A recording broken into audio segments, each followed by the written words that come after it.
To lead others, you must first lead yourself. Do you agree?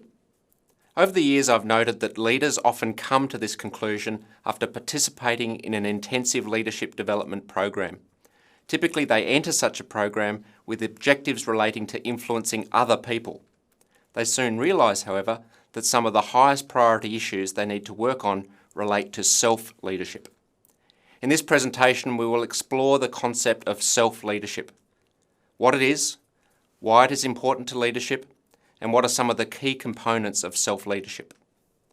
We can define self-leadership as a process of influencing oneself where a leader learns to know themselves better, that is their nature, personal values, strengths and weaknesses, and then uses this awareness to steer their life so that they're at their best as individuals and motivated, authentic leaders. Note that this definition has two parts. This is important. Self-leadership is not just about being self-aware and knowing one's nature, it also involves taking action. Let me illustrate by using an example. A self-aware leader in global development may reflect on their personality, personal values, strengths and weaknesses. They may conclude that they are best suited to leading development teams in the field to address issues relating to the protection of children.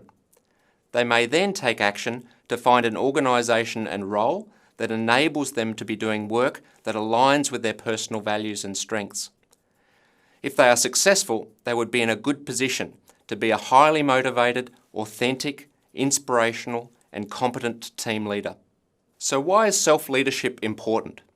Professor Jim Kouzes makes the point that the leader's primary instrument is the self. That's really all we have to work with. It's what we do with ourselves that's going to make us better leaders. It's what we do with ourselves that makes the difference. So as leaders, if we only have one instrument to use, ourselves, we'd better make sure we master that instrument.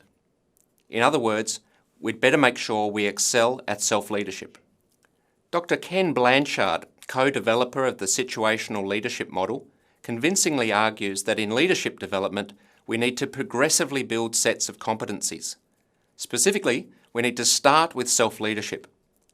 We may then move to one-on-one influence, then to team leadership, and maybe then to strategic or organisational leadership. If we seek to move too quickly to build on a weak foundation of self-leadership, our ability to lead or influence others will be limited. Self-leadership is also linked to many key leadership outcomes, such as credibility, motivation and authenticity. For example, Professors Jim Kouzes and Barry Posner suggest there are 3 steps to building credibility as a leader. Clarify your personal values, which is part of self-leadership, communicate them to colleagues, and act in accordance with your values at all times.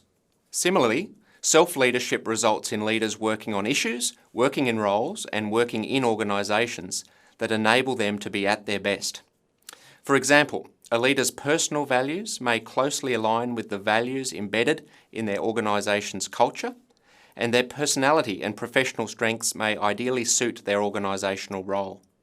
Consequently, they should be intrinsically motivated to do their role, be more resilient, and be able to be themselves at work.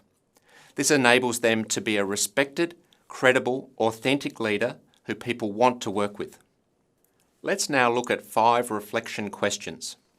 These questions highlight aspects of self-leadership that leaders frequently work on improving. As we work through these questions, you should get a fuller understanding of the core elements of self-leadership. First, are you crystal clear on your personal values and mission statement as a leader? By personal values, I mean behaviours or outcomes that are deeply important to you, such as equity or sustainability. These values help leaders to make decisions, especially in complex, uncertain situations. A personal mission statement describes what you want to achieve as a person or professional. Some leaders review their mission statements each day to help them focus on where to spend their time and energy. Second, do you spend time analysing and reflecting on your nature, in other words, your personality, and consider how this might help or hinder your leadership activities?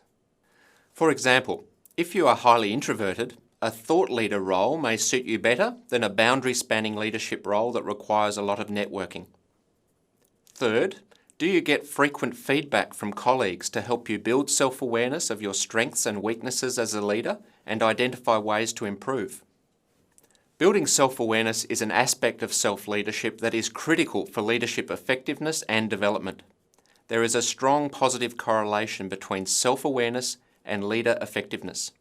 Fourth, do you frequently reflect on leadership experiences as well as your life story? Part of self and authentic leadership is knowing who you are. This includes understanding the events that have shaped your life so far.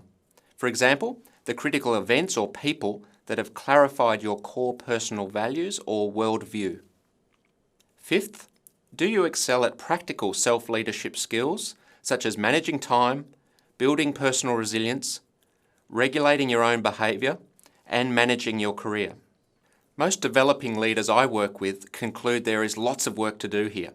For example, approximately 1 in 4 leaders I work with struggle with time management. Time management starts with having a big picture view of one's priorities in life so we can distinguish between truly important activities and those that appear important but are really just urgent. This is part of self-leadership. How did you go at answering those 5 reflection questions? I'd be surprised if you concluded there is no work to be done on your self-leadership. If, after working through the resources we have provided you on self-leadership, you choose to include some actions in your leadership plan to improve, my recommendation would be to make these a high priority. Remember, self-leadership is the foundation on which other leadership skills are built. This foundation needs to be strong. As Professor Peter Drucker stated, only when you operate from a combination of your strengths and self-knowledge can you achieve true and lasting excellence.